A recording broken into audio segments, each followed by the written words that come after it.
Enseignement supérieur, bientôt une université à Gao.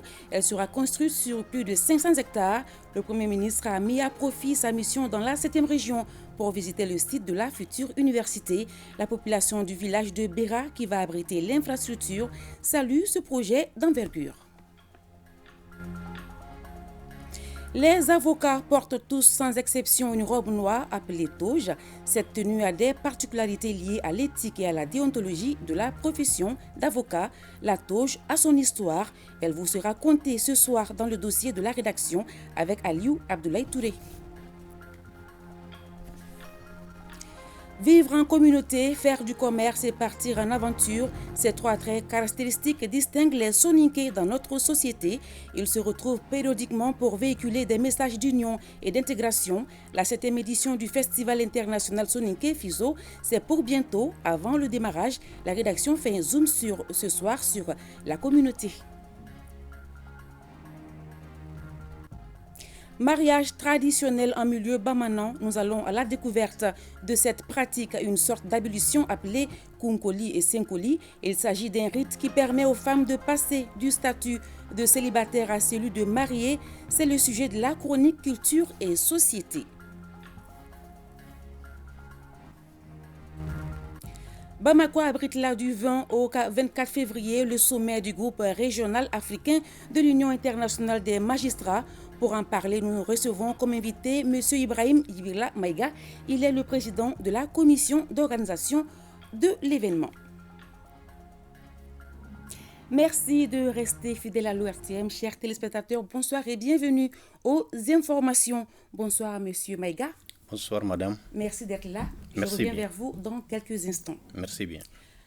Bientôt, une nouvelle infrastructure de l'enseignement supérieur à l'intérieur du pays. Il s'agit de l'université de Gao. Elle sera construite sur plus de 500 hectares dans la localité de Béra, à 7 km de la ville. Le Premier ministre en visite à Gao s'est rendu sur le lieu pour se rassurer de l'adhésion des populations à cette initiative du gouvernement. Le chef de village ainsi que le maire ont salué ce voyage historique du chef du gouvernement et réitéré leur pleine adhésion à la construction d'une université dans leur village. Le reportage de Agali Aguissa et Alassane Ahmadou. Béra a montré toute son armada culturelle pour magnifier la visite du Premier ministre à la tête d'une forte délégation composée d'une dizaine de membres du gouvernement. Cette localité, située dans la commune de Sonia-Libert, à quelques encablures de la cité des Askia, abritera l'université de Gao. Le chef du gouvernement est sur le terrain pour s'assurer de l'adhésion des habitants des villages et des autorités locales. Votre présence m'offre l'agréable occasion de vous remercier pour les choix portés sur Béra pour abriter la première université de la région de Gao. Université pour laquelle le village de Béra a offert gracieusement 500 hectares, auxquels il faut ajouter 50 hectares devant abriter l'université islamique. Les deux universités se situent à 6 km du village. D'ailleurs, nous estimons que le bitumage de 6 km pourra être pris en charge dans le cadre de la réalisation de la route Gao-Bourentoussa afin de faciliter le transport des matériaux de construction sur le site de l'université. Nous pouvons le dire au président de la transition. Nous pouvons le dire aux autres Maliens que les populations de Béra, au nom de toute la région de Gao, ont décidé de donner 500 hectares et plus au gouvernement, Inch'Allah, pour créer l'université. Le chef de village, dans son intervention, a parlé aussi de la création de l'université islamique. C'est une initiative à saluer. Deuxièmement, dans toute la République du Mali, les femmes ont un grand problème. Il n'y a pas d'eau. Partout où vous partez, le grand problème qui est posé pour les femmes, il y en a qui font des corvées d'eau de 10 km. Et nous nous sommes dédiés, le président de la transition, son gouvernement, le président du Conseil national de transition, les membres du CNT, donc les autorités de la transition, se sont dédiés à faire en sorte qu'à la fin de la transition, chaque Malienne et Malien, de Kaï à Menaka, en passant par Gao, Kidal, Taoudeni, Mopti, Ségou, Sikasso, Koulikoro et les autres régions, j'en oublie, que dans chaque région, chaque citoyen puisse en âme et conscience se dire que sous le gouvernement, présidé par le colonel Assimi Goïta, avec l'équipe dont vous connaissez les noms, ce gouvernement a fait tout pour que la femme malienne se sente mieux traitée. Le Premier ministre, comme dans tous ses discours, a demandé aux populations d'accorder une attention particulière aux femmes qui œuvrent jour et nuit pour la sécurité des personnes et de leurs biens. Aidez-les dans leur travail, parce que eux, le sens de leur travail, c'est votre sécurité. C'est eux qui feront de vous une nation fière. Tout militaire que vous voyez, dites-vous qu'il risque sa vie pour votre tranquillité. C'est la seule profession où on peut aller à la mort sur l'instruction de son chef. Les autres professions, vous pouvez dire que vous ne partez pas. Donc je vous convie à être solidaire de votre armée. La cérémonie qui avait commencé par des bénédictions a pris fin par une remise de cadeaux très symbolique dans la tradition Songwe au Premier ministre et certains membres du gouvernement, notamment les femmes ministres qui ont effectué le déplacement. Abdoulaye Diop, ministre des Affaires étrangères et de la coopération internationale, séjourne à Addis Abeba en Éthiopie où s'est ouvert hier le 36e sommet des chefs d'État et de gouvernement de l'Union africaine.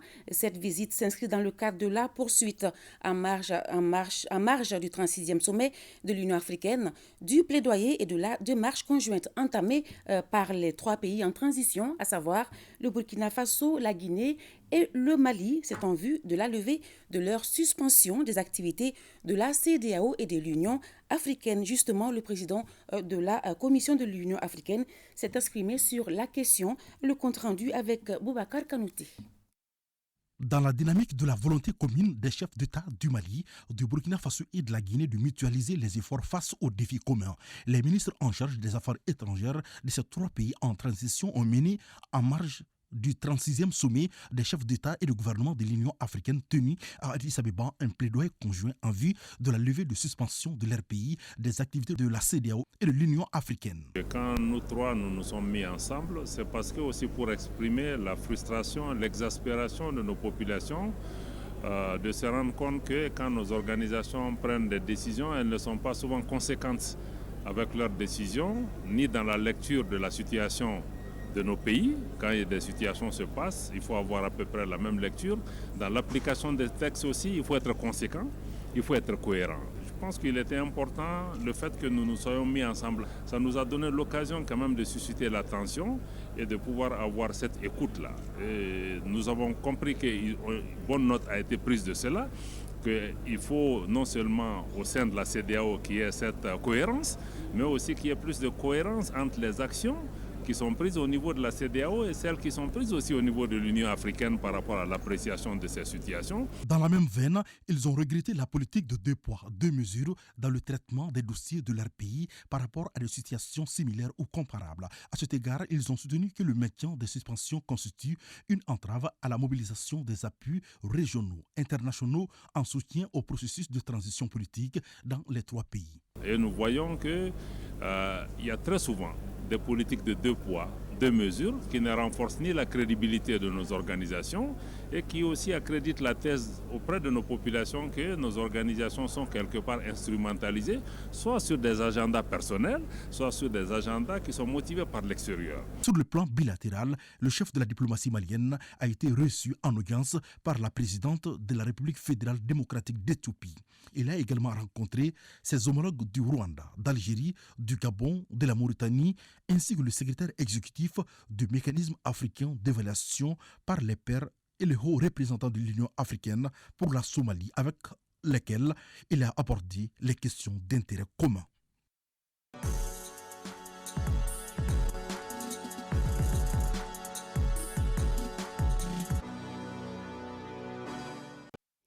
L'invité de ce soir est M. Ibrahim Djibrila Maïga. Il est le président de la commission d'organisation du sommet du groupe régional africain de l'Union internationale des magistrats qui se tiendra ici à Bamako du 20 au 24 février. Bonsoir, M. le Président. Bonsoir, madame. Alors, Bamako sera la capitale des magistrats du monde à partir de demain. D'abord, qu'est-ce qui explique le choix du Mali pour abriter ce sommet? Merci bien, madame. Avant de répondre à cette question, je voudrais tout simplement dire à nos téléspectateurs ce que c'est que d'abord l'Union internationale des magistrats qui organise sa rencontre ici au Mali.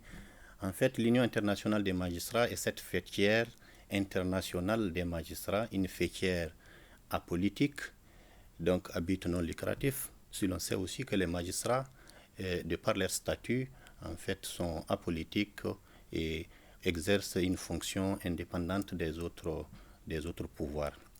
Donc, tous les magistrats se retrouvent autour de cette fêtière qui s'appuie, elle aussi, sur 4 piliers, à savoir qu'on appelle les groupes régionaux, parmi lesquels le groupe régional des magistrats du continent américain, le groupe régional des magistrats européens, le groupe régional des magistrats asiatiques et le groupe régional africain dont le Mali est membre qui organise effectivement cette activité ici au Mali cette fois-ci.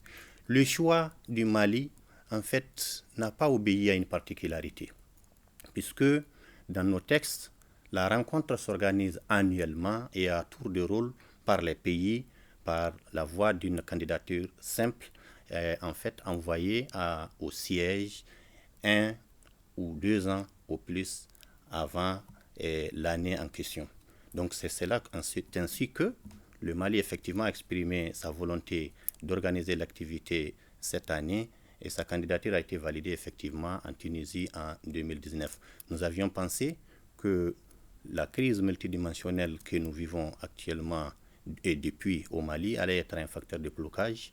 Nous avions été agréablement surpris que les collègues étaient très sensibles à notre demande et avaient d'ailleurs transformé ce qu'on pourrait appeler à son temps un handicap comme un avantage pour eux aussi de leur façon témoigner de leur solidarité en faveur du peuple malien et du syndicat autonome de la magistrature qui était demandeur de cette activité. D'accord. Et quelles sont les thématiques qui seront débattues au cours de ce sommet de l'Union? Merci bien, madame. Les thématiques sont relatives en fait à la question d'actualité que aujourd'hui vit le Mali, c'est-à-dire tout ce qui est relatif aux questions des droits humains.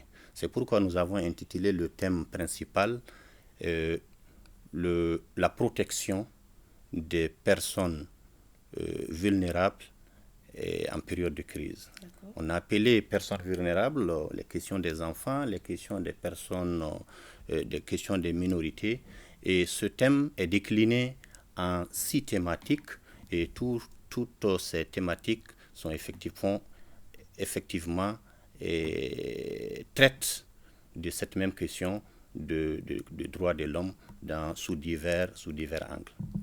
Et la rencontre est placée sous la présidence du président de la transition, le colonel Assimi Goïta. Et qu'est-ce que le Mali peut attendre de cette rencontre et quelles sont les retombées pour le Mali, surtout en cette période-là? Merci bien. Ce que le Mali peut attendre de cette organisation, c'est que, comme vous le savez, depuis un certain temps, ce qui manque sur le plan international, ce n'est pas en fait cette communication négative qui présente le Mali aux yeux des autres comme un pays non fréquentable, comme un pays, en fait, un pays à qui on attribue tous les maux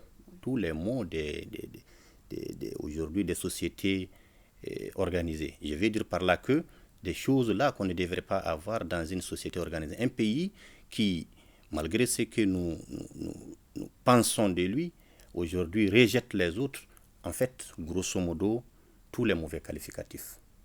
Un pays non fréquentable. Donc c'est pourquoi nous avions dit, alors aujourd'hui s'il y a des retombées, et ça serait effectivement le fait en réalité de soigner cette image du pays, le fait de montrer aux yeux du monde que le Mali est bien un pays fréquentable et que tout ce qui se passe en termes de communication négative, en fait, n'est pas fondé. Ou peut-être, pour être un peu beaucoup plus précis, en tout cas doit être nuancé. D'accord. Et au programme, il y a des conférences, mais aussi des visites touristiques à Bamako et à l'intérieur. Quel sens faut donner, en tout cas, à toutes ces excursions-là à travers le pays? Merci bien, madame, parce que ces excursions, parce que, comme vous le savez, certains te disent que lorsqu'on parle du Mali, certains pensent que le Mali est résumé à Bamako. Si nous invitons nos collègues du monde au Mali, il faudrait bien aussi qu'on leur prouve que l'on peut vivre bien au Mali en dehors de la capitale. C'est pourquoi des activités sont prévues à l'intérieur du pays. Merci, Monsieur Maïga. Merci bien, madame. Et je vous souhaite un bon sommet. Merci, c'est à moi de vous remercier et surtout, à travers vous, inviter toute la presse à nous aider à mieux communiquer autour de cette activité qui, je pense, va participer un tout petit peu aussi à ce traitement favorable en ce qui concerne tout ce qui concerne le pays. Bien sûr. Voilà. Merci bien, madame. Merci. Le dossier de la rédaction est consacré à la robe de l'avocat, encore appelée toja. Et dans l'exercice de leur fonction, les avocats portent tous sans exception la robe noire, cela pour assurer la défense de leurs clients devant les juridictions. Eh bien, cette robe noire a son histoire. Elle a aussi des particularités liées à l'éthique et à la déontologie de la profession d'avocat. Pour en savoir davantage, Aliou Abdoulaye Touré s'est intéressé au sujet. Suivant. Dans les cours et tribunaux, les avocats s'identifient par leur robe. Je porte la robe d'avocat depuis 16 ans et j'ai prêté serment en octobre 2006 et depuis, je pratique cette belle et honorable profession. Alors, on se pose la question sur le sens de la profession d'avocat. Les explications de Maître Magandialo sont sans équivoque. Un avocat, si vous voulez, c'est un juriste, un professionnel du droit dont les fonctions traditionnelles sont de conseiller, de représenter, d'assister et de défendre ses clients, les clients qui peuvent être des personnes physiques ou des personnes morales devant les juridictions. Justement, c'est dans le cadre de ces activités-là que l'avocat est amené à porter ce qu'on appelle la robe d'avocat. La robe d'avocat, autrement appelée toge d'avocat. La robe de l'avocat est un vêtement, un habit ou du moins un costume porté par lui lors de ses plaidoiries. Et cette robe a bien une histoire. Cette robe tire son origine du Moyen-Âge. Parce qu'au Moyen-Âge, c'était le clergé, c'est-à-dire les religieux, qui faisaient office de la profession d'avocat. Comme c'était des religieux, ils portaient une soutane noire qui comportait 33 boutons à la référence de l'âge de la mort du Christ. Et la robe, la soutane, appelée robe d'avocat à l'époque, avait une longue traîne qui se déployait lors des cérémonies. La queue de la robe, c'est très long, hein? C'est très long.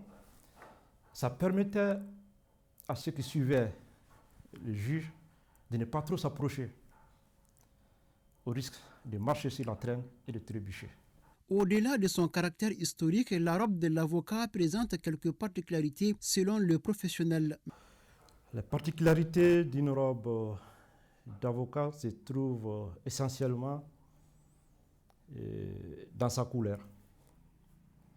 Parce que depuis le Moyen-Âge, la couleur de la soutane était noire et la robe d'avocat a gardé cette couleur noire.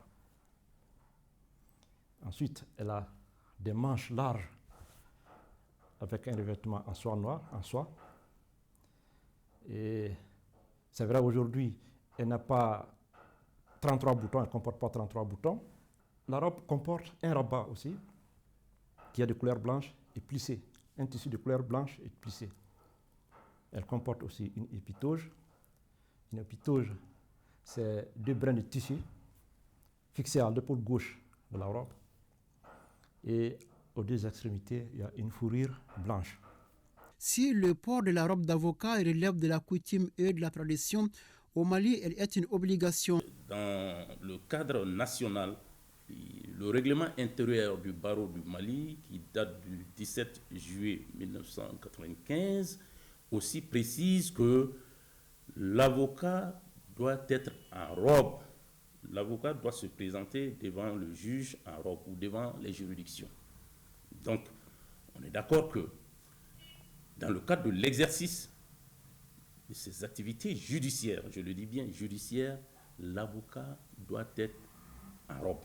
Et cette exigence, si vous voulez, l'exigence du port de la robe d'avocat est prévue par le règlement numéro 5 de 2014 de l'UOMOA relatif à l'harmonisation des règles régissant la profession d'avocat dans l'espace UOMOA. Cependant, il convient de retenir une précision importante. Entre la robe de l'avocat et celle du magistrat, il existe une différence. L'avocat est appelé les hommes en noir.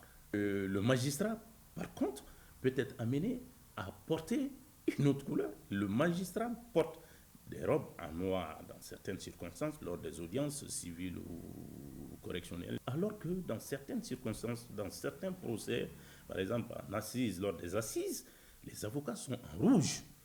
Ça, c'est une différence fondamentale. Hein. La robe d'avocat est seulement portée dans les juridictions, mais de façon exceptionnelle, elle peut être admise hors des tribunaux. Et notamment lors des obsèques, par exemple, d'un confrère, les avocats peuvent se mettre en robe. Et aussi, lors d'une prestation de serment, ce qui est bien possible aussi, l'avocat peut être en robe. Et même les manifestations, les avocats peuvent sortir en robe et gréver. Ça, c'est des situations exceptionnelles. En somme, la robe est plus qu'un costume pour l'avocat. Elle lui permet de se sentir investir d'un pouvoir légal pour assurer la défense d'un client.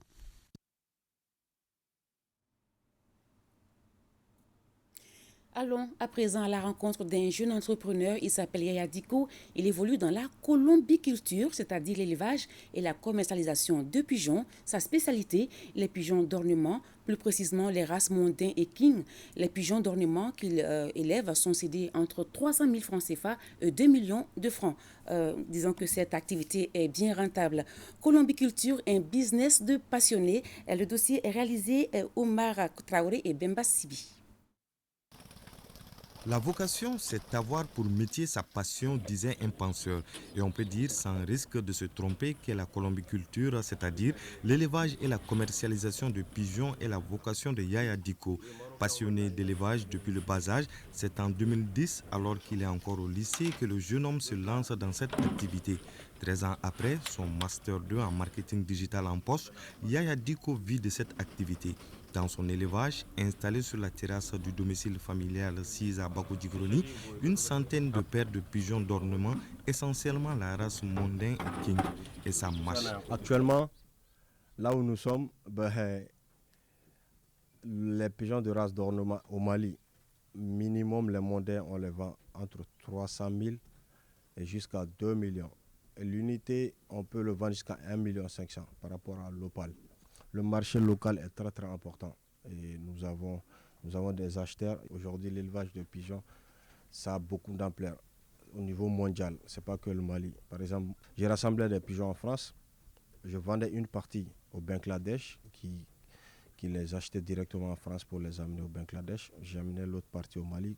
J'envoie au Sénégal, j'envoie au Burkina, au Niger, un peu partout. Donc, même au Mali, on a des milliers d'éleveurs aujourd'hui. Et on est en train de faire tout pour créer une association. Donc je voudrais qu'on puisse mieux organiser. À 27 ans, le jeune entrepreneur est même devenu une référence en la matière. Sa formation universitaire aidant, aujourd'hui sa page Facebook dépasse les 30 000 abonnés de partout dans le monde. Je suis vraiment la personne à booster l'élevage de pigeons de race d'ornement, même en Europe. Parce que de base, les éleveurs français se trouvent dans des coins très reculés. Ils sont loin. Il y a le club, mais il se voit presque une fois par an peut-être. Et puis, ce n'est pas tout le monde qui participe souvent.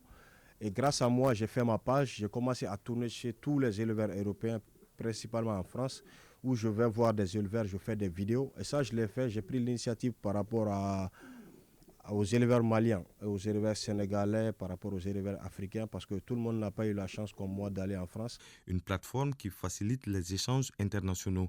D'ailleurs, le jeune Diko s'est outillé pour le marché local et celui international, car pour vendre, il faut que l'oiseau ait une bague sur ses pattes qui porte toutes les informations le concernant, de sa race à son origine. Si au départ, il faisait venir ses pigeons de l'extérieur, Yaya a commencé la production locale non sans difficulté. Ce n'est pas seulement importer les pigeons pour les revendre, mais j'ai voulu élever aussi, parce que je trouve que c'est plus important. Parce que quand tu élèves, tu vas avoir des pigeonneaux qui vont être plus adaptés au climat malien, aux conditions de vie d'ici, et tu te feras encore plus d'argent. C'est comme si j'amène des pigeons que je vends à 600 000, mais si je garde ce pigeon, je peux avoir des jeunes, 7, 8 jeunes, 10 jeunes, jusqu'à 11 jeunes par an, ça dépend. Et je peux les revendre à ce même prix. Donc j'ai le triple, le quadruple prix. Le courage à l'origine du chemin emprunté depuis plus d'une décennie avec un fonds de départ de 45 000 francs CFA et le soutien d'un ancien international malien qui partage la même passion ont fait de Yaya Diko un modèle de réussite. Aujourd'hui, il emploie 2 personnes et est appuyé également par son jeune frère. Il a participé à plusieurs salons internationaux de passionnés de colombiculture. Dans les jours à venir, ses activités seront transférées à Muntugula où le jeune entrepreneur a pu acquérir un champ qu'il est en train d'aménager. Voilà un bon business, la colombiculture. 3 traits caractéristiques les distinguent dans la société. Vivre en communauté, faire du commerce et partir en aventure. Il s'agit des Soninké. Nous sommes à la veille de la 7e édition du Festival international Soninké Fizo. La rédaction fait un zoom ce soir sur la communauté. Le Fizo, loin d'être seulement une manifestation folklorique, véhicule un message et un esprit intégrateur. Yanyalou Traoré, Sidiki Balo, Tchidji Kamara et Kadigatou Aïdara. Tous les pays Soninké à Longe se sont installés à côté de Kumbi-Salé. Que ce soit ceux de Baraouli. L'homme qui se fait écouter religieusement par cet auditoire, c'est le grand-père Oudjari Makan. Sexagénaire, il fait partie de la longue lignée des Danchoko de Balé dans la région de Nara.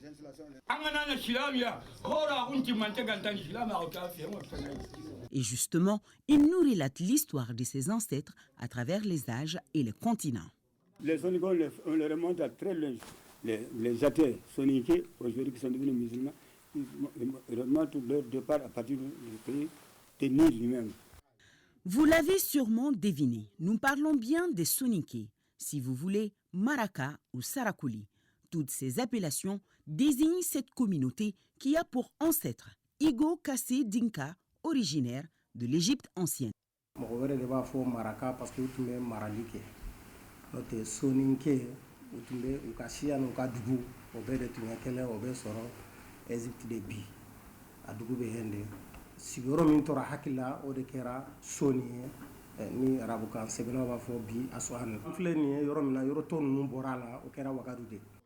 Afrique de l'Ouest, les Soninké sont principalement concentrés dans 6 pays.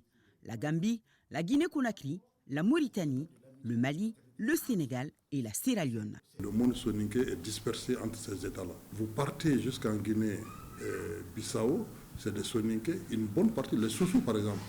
Les Soussous, on a l'impression que c'est des gens qui ont un truc. Non, Soussous, c'était les gens de l'Empire Sosso. Et l'Empire Sosso, vous savez où ça se trouve? C'est à Banamba ici. Ces peuples parlent la même langue, le soninké. Quand vous prenez l'avion aujourd'hui et que vous allez n'importe quel coin du monde, dès que vous voyez un noir, et si c'est un Sarakolé qui parle Sarakolé, mais c'est fini. Donc la langue soninké, déjà entre nous, c'est un facteur d'union, de cohésion, d'entraide. Aujourd'hui, les noms de tous les pharaons sont des noms soninké. C'est des noms soninké. C'est établi. 300 et quelques pharaons sous l'Égypte, ils ont été tous des soninké. Absolument. Donc, la langue qui était parlée, c'est véritablement la langue soninké qui était parlée. La langue grecque, aujourd'hui, est teintée de 1000 mots soninké. Aujourd'hui, au Mali, la communauté se retrouve au sein du FISO, le Festival international soninké, dont les 2 premières éditions se sont tenues à Kaé en 2011 et 2012. L'esprit du FISO est parti d'abord d'une première expérience. c'est celle de l'APS, l'Association pour la promotion de la langue soninké, qui a été créée en France par Diadje en 1979.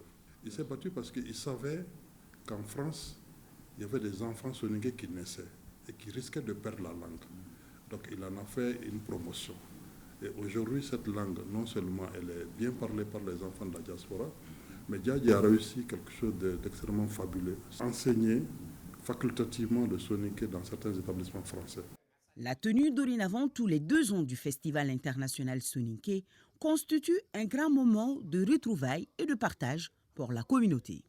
C'est un moment de nous rassembler, de nous retrouver, d'échanger entre nous et puis mettre en valeur, en exergue la culture soninké.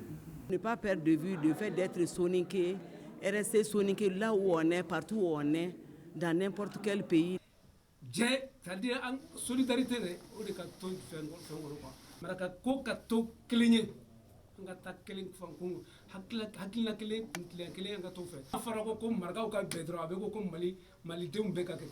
C'est ce message qui guide les pas des organisateurs du FISO, créer un ensemble pour être une voix unique et qui porte.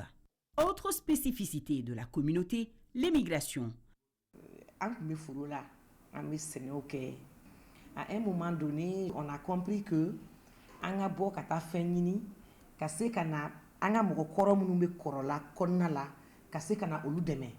donc je crois qu'au sein de la Tita connaît au Donglimbo. Il paraît que na akundongli fora radio là. D'abord mi bolobo bla. Ni mi be femina obo bla, ou be tunga la trastra nyini.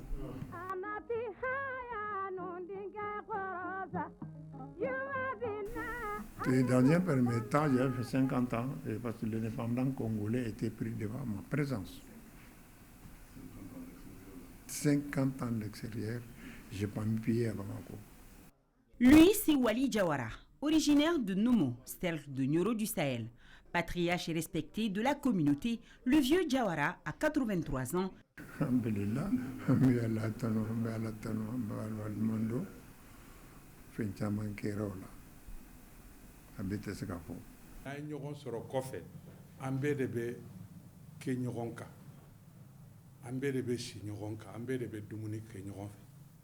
Pourquoi? Pour l'édition 2023 du FISO, les festivaliers ont choisi le thème « Écrire notre langue et en parler pour qu'elle ne disparaisse pas ». Donc, on titi sonikara, ti sonikon na meni, sonikaro na meni, ti sumpu, ti kati. Le fait que le festival se tienne en Mauritanie démontre encore une fois une internationalisation donc de la communauté soninké, donc avec la volonté politique, le passé, l'histoire que nous avons ensemble, le brassage entre nos différentes populations, le tout fera donc une intégration donc réussie entre nos pays. Le FISO, c'est du 22 au 26 février 2023 en Mauritanie. Un rendez-vous du donner et du recevoir autour de l'essentiel, le maya ou le moroya, l'humanisme. Dans le cadre de la célébration de la Journée internationale des victimes d'accidents d'aviation et de leurs familles, la ministre des Transports et des Infrastructures s'adresse à la nation. Le compte-rendu de son message avec Maïmouna Guinto. Le Conseil de l'Organisation de l'Aviation Civile Internationale a institué la date du 20 février de chaque année pour commémorer les victimes des catastrophes aériennes qui ont endeuillé des familles. Le Mali, en collaboration avec ses partenaires communautaires et internationaux, met tout en œuvre pour éviter les cas d'accidents ou d'incidents d'aviation civile. En effet, l'initiation des textes réglementaires, les inspections d'aéronefs et d'aéroports et l'ensemble des exploitants intervenant dans les secteurs aéronautiques sont entre autres des mesures qui confortent la fiabilité et la sécurité des vols au départ et à l'arrivée. Les familles endeuillées ont besoin de compassion, d'attention, d'information et d'assistance. L'humanité doit se souvenir de ces pertes en vie humaine et maintenir la bougie allumée à l'endroit des victimes ainsi qu'à leurs familles. En témoigne au Mali les crashs du M283 effectuant le vol Air Algérie 5017 survenu dans la localité de Boulkessi, commune de Mondero, le 24 juillet 2014, qui a fait 110 victimes. C'est le lieu pour moi de leur rendre un hommage appuyé au nom de son Excellence le Président de la Transition, chef de l'État, colonel Assimi Goïta, à toutes les victimes d'accidents d'aviation et à leurs familles au Mali et dans le reste du monde. Soyez rassurés du soutien indéfectible et de l'accompagnement sans faille des autorités de la transition. Tous ensemble avec l'OACI, œuvrons pour une aviation civile sûre au service de toutes les nations et les peuples du monde. Cette journée se veut un moment de recueillement et de pensée pieuse pour toutes les victimes d'accidents d'avion et pour leurs proches lourdement éprouvés. Ce communiqué, le consul général du Mali à Bouaké, c'est en Côte d'Ivoire, porte à la connaissance de la communauté malienne établie dans sa circonscription que l'opération spéciale de mise à jour des données biométriques, photos et empreintes débutera le lundi 20 février 2023 et se poursuit jusqu'au 31 mars 2023 dans les locaux du consulat général du Mali à Bouaké. La dite opération spéciale concerne les personnes enrôlées de 2009 à 2015 et se fait sur présentation de la carte NINA ou la fiche descriptive individuelle. Horaire du lundi au jeudi, 9h à 16h, le vendredi de 9h à 17h. Le consul général du Mali à Bouaké, le général Abdul Karim Daou, s'est compté sur la bonne compréhension de tous. Et dans le même ordre d'idées, cet autre communiqué, l'ambassade de la République du Mali à Nouakchott porte à la connaissance de la communauté malienne établie en Mauritanie que dans le cadre du processus de la production de la carte nationale biométrique sécurisée, l'opération spéciale de mise à jour des données biométriques, photos et empreintes débutera lundi 20 février 2023 jusqu'au 31 mars 2023 à l'ambassade du Mali à Nouakchott. L'opération spéciale concerne les personnes enrôlées de 2009 à 2015. Elle se fait sur présentation de la carte NINA ou la fiche individuelle. Horaire du lundi au jeudi de 8h à 15h, le vendredi de 8h à 11h. L'ambassadeur du Mali à Nouakchott s'est compté sur la bonne compréhension de tous. Grand rassemblement de soutien aux autorités de la transition ce samedi à Wélissé-Bougou. La population de Yitoumou est sortie massivement pour témoigner de sa reconnaissance au président de la transition et au gouvernement pour les efforts en faveur de la sécurité et de l'amélioration des conditions de vie des Maliens. Le récit de nos envoyés spéciaux Koumba Sissé et Brima Koulibaly. Plus qu'une simple mobilisation de la jeunesse, c'est toute la population de Djitoumou qui est sortie pour saluer et apprécier les efforts des autorités de la transition au double plan sécuritaire et social. Aujourd'hui, on a initié ce meeting-là pour soutenir la transition. Ceux-là qui sont là en train de dire que la transition a un agenda caché, eux aussi ont un agenda caché. Donc qu'on laisse la transition faire son travail jusqu'au bout. Et c'est le Mali qui va gagner. Je profite de cette occasion pour remercier les autorités de la transition pour avoir octroyé un local flambant neuf au commissariat de police, une ambulance et une bâchée Unix à l'hôpital, un camion d'extinction de feu à la protection civile, un bâtiment pour les femmes, pour la formation des femmes. Les signes distinctifs étatiques, notamment le macaron et l'écharpe au chef de village. La refondation de l'État doit être l'affaire de tous les Maliens. C'est ce qu'a compris la jeunesse de Wélissé-Bougou, accompagnée par les autorités administratives. La population de Wélissé-Bougou, à travers sa jeunesse, n'est pas restée en marge de l'avènement des Malikois. Et par ma voix, elle dit merci à son Excellence le colonel Assimi Goïta, président de la transition, chef de l'État, pour son élan de solidarité à travers les œuvres sociales à l'endroit des personnes démunies. Par cette mobilisation, la population de Welesebugu a également voulu attirer l'attention des autorités sur certaines de ces difficultés, parmi lesquelles l'accès à l'eau potable, la rénovation de la morgue du CCRF, l'éclairage public, la construction de la maison des chasseurs et de la salle de spectacle pour les jeunes. Au cours de ce meeting, ce qui m'a touché, ça a été l'engagement de la jeunesse. Toute la population de Welesebugu, j'ai entendu les messages de la jeunesse, des femmes, des donsos surtout, c'est des messages d'espoir. L'intérêt du combat du président de la transition étant compris par les 44 villages de Djitoumou, les maîtres mots ici s'appellent désormais soutien et accompagnement pour construire ensemble le nouveau Mali.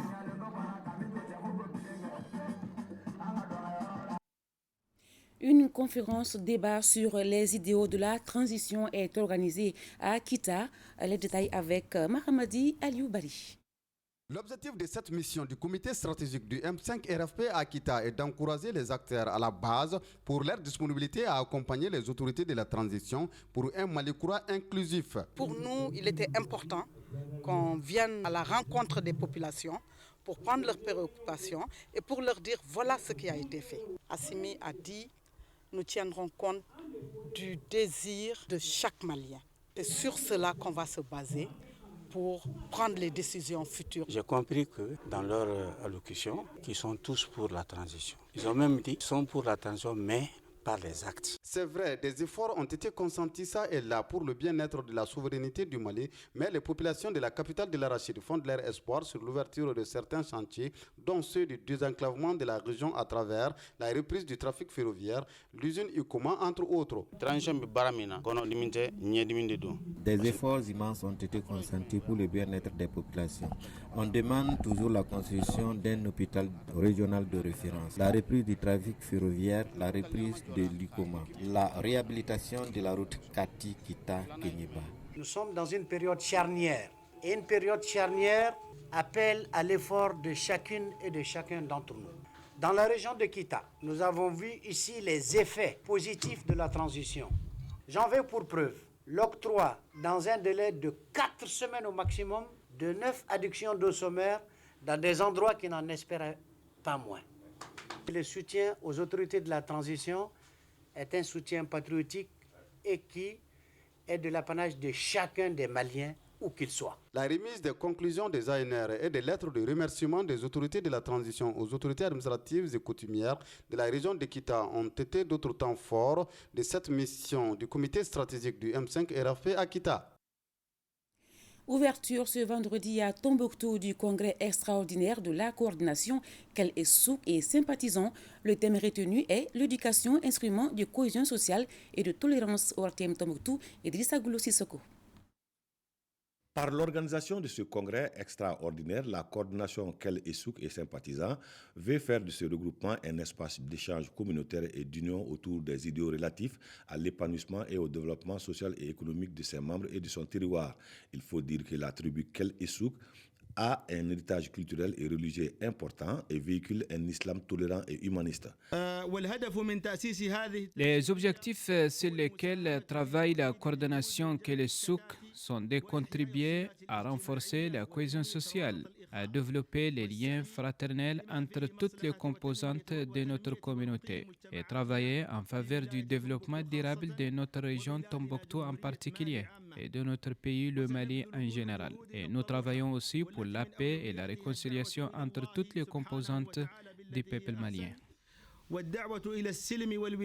Au cours de ce congrès, les participants vont échanger sur la médiation et le vivre ensemble et sur la nécessité d'intégration des Kel Essouk aux autres communautés, surtout en cette période de refondation de l'État. Je me réjouis de l'organisation de cette rencontre par vous, Kel Essouk, en cette période dont le thème cadre parfaitement avec la vision politique des plus hautes autorités de la transition qui tiennent fortement à l'atteinte d'une réconciliation nationale et de la cohésion sociale.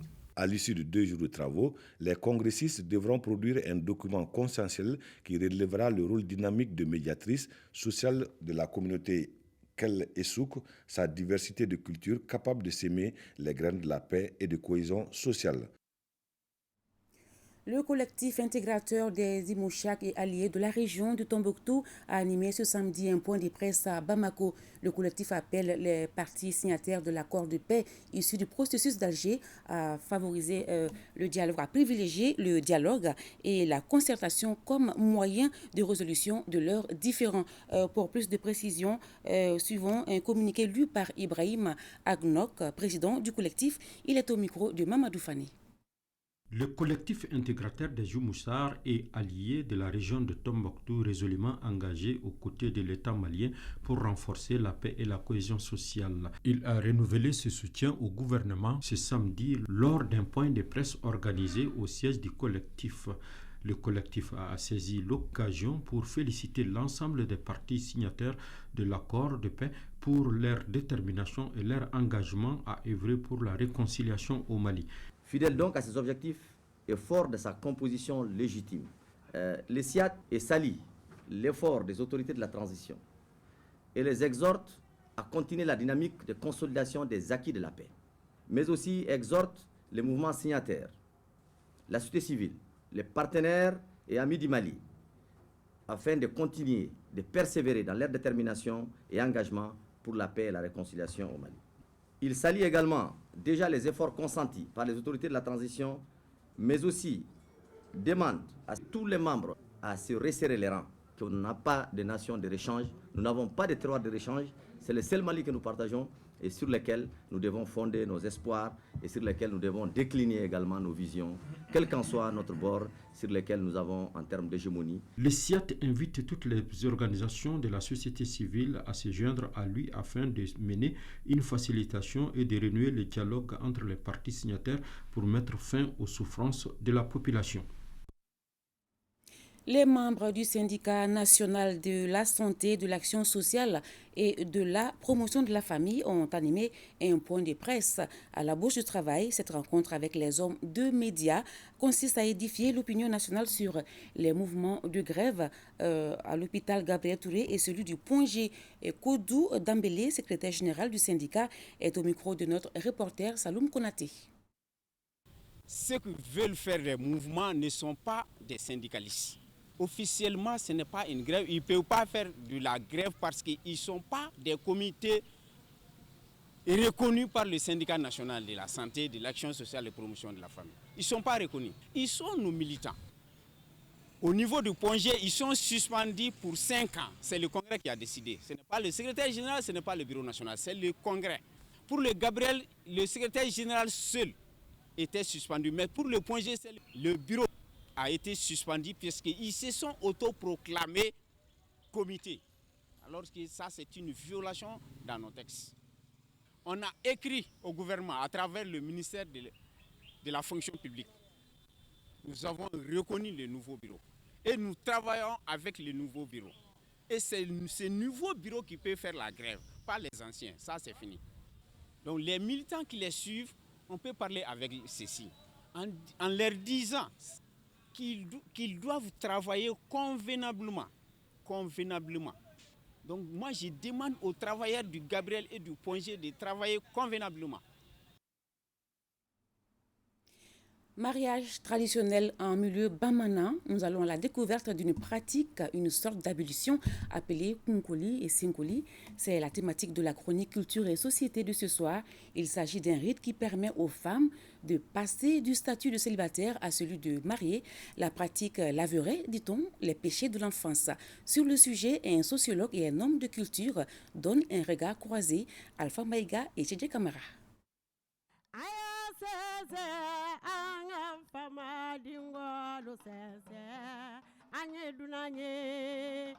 En milieu bamana, la grande ablution des mariés est appelée communément chez certains Kunkoli et chez d'autres Sinkoli. C'est une tradition qui s'effectue pendant les mariages au Mali.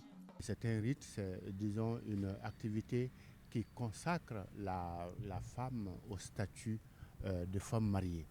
Et une femme qui n'est pas passée par ce rite, c'est comme si quelque chose lui manquait dans le mariage. C'est une ablution à visée hautement moralisatrice et éducative. Qu'on soit homme ou femme, au jour du mariage, on nous amène devant cette ablution ou avec de l'eau chaude et de l'eau froide. Pour dire aux mariés, aux nouveaux mariés, que le mariage c'est d'abord pour les meilleurs et les pires. D'où la notion d'eau chaude et d'eau froide. Maintenant, Kunkoli, c'est laver la tête et les pieds. C'est pour dire une façon de vous enlever tous les savoirs dont vous avez reçus. On le dit chez nous, le salut de tout enfant est dû à sa maman. En fait, il s'agit d'un moment permettant aux femmes de passer de l'âge célibataire à celui d'une mariée. On dit souvent que c'est pour laver les péchés de l'enfance. C'est elle qui va s'occuper maintenant de la famille au niveau nutritionnel, au niveau éducation, au niveau secret. Donc elle doit pouvoir voir, entendre, savoir se taire, savoir garder les secrets. Qu'on dise Mousso sur l'assaut entre guillemets, c'était une valeur. C'était, disons, un honneur pour la femme, mais aussi pour sa famille, sur son clan, pour tout son clan, donc d'avoir pu se retenir pendant toute son enfance et pour donc consommer le mariage. Le jour du mariage, les femmes sont assises sur le mortier ou un tabouret. Le petit soir, pour effectuer les rituels. Elles portent généralement un grand boubou en basin bleu ou blanc et la tête couverte d'un tissu noir cousu à la main. Pour l'occasion, il faut une nouvelle calebasse, une éponge, un savon neutre et même de nouvelles tapettes pour être totalement pur. Il y a une dimension profane et une dimension sacrée. La dimension profane, c'est que ce n'est pas particulièrement fermé. Les femmes qui sont déjà mariées peuvent participer à ça. C'est autant de choses qui participent de la sacralité de cet événement. Et une fois à partir de là, on couvre la tête de la femme, donc pour la protéger désormais de tout ce qui peut la corrompre dans la société avant donc, la consommation du mariage. Quand c'est l'heure, on fait sortir la mariée et on la met au milieu de la foule en chantant normalement des zikrs et des chansons traditionnelles.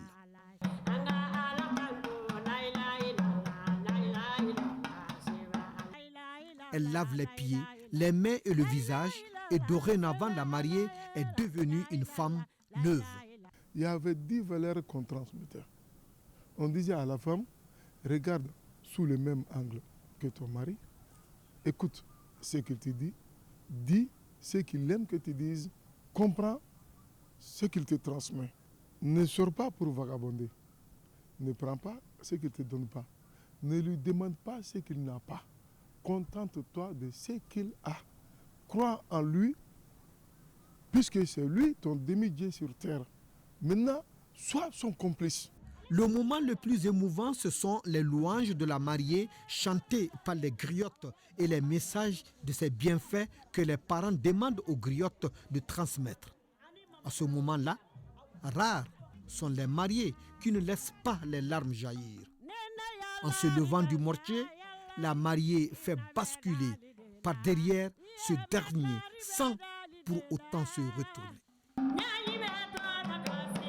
La particularité, c'est la façon dont ça se passe chez certaines ethnies.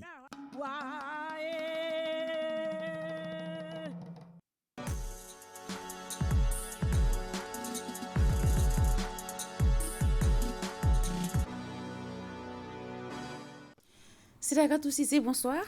Bonsoir, salut Matandao. Avec vous, nous allons parler sport.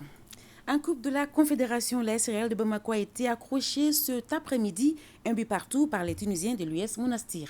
Oui, premier gros test de l'AS Real à Bamako dans cette phase de poule de la Coupe de la Confédération face à l'US Monastir. Les Scorpions ouvrent le score à l'entame de la seconde période, 48e minute, pour être plus précis sur un somptueux coup franc signé Maka Samabali. Les Tunisiens de l'US Monastir, forts de leur expérience, égalisent à la 77e minute à la suite d'une contre-attaque. La Real prend un point au passage, tandis que Monastir s'empare de la tête du groupe D avec 4 points. Dans l'autre match, Young Africans de la Tanzanie a battu le tout-puissant Mazembe de la RD Congo 3-1. La troisième journée dans ce groupe D est programmée le dimanche 26 février avec AS Real Young Africans ici à Bamako et tout-puissant Mazembe de la RD Congo US Monastir du côté de Lubumbashi. Coup d'envoi ce dimanche en Égypte de la CAN des moins de 20 ans. L'Égypte et le Sénégal ont connu des fortunes diverses. Siragatou. Oui, l'Égypte, pays hôte du tournoi, a été tenu en échec 0-0 par le Mozambique. Le Sénégal frappe fort d'entrée 1-0 devant le Nigeria. Cette CAN des moins de 20 ans se passe sans le Mali, vainqueur en 2019. Néanmoins, le pays est représenté par deux arbitres, Sori Ibrahim Keita au centre et Fanta Idrissa Kone comme assistante. La CAN Junior Égypte 2023 est qualificative pour la Coupe du Monde en Indonésie. Les demi-finalistes seront de la fête. Un mot de basketball, Siragatou. La saison fédérale 2022-2023 est lancée ce dimanche avec la Super Coupe en dames et messieurs. Oui, le temps a été donné par les dames. Victoire du Stade Malien de Bamako 76-56 sur l'Ice Police. Les stadistes raflent la Coupe nationale et la Super Coupe. Dans ce match, Yenaba Sangare a marqué son territoire 25 points, 11 rebonds et 5 passes décisives. Soirée de grâce aussi chez les messieurs. Le Stade Malien de Bamako déroule 80-38 devant l'Ice Mandé de la commune 4.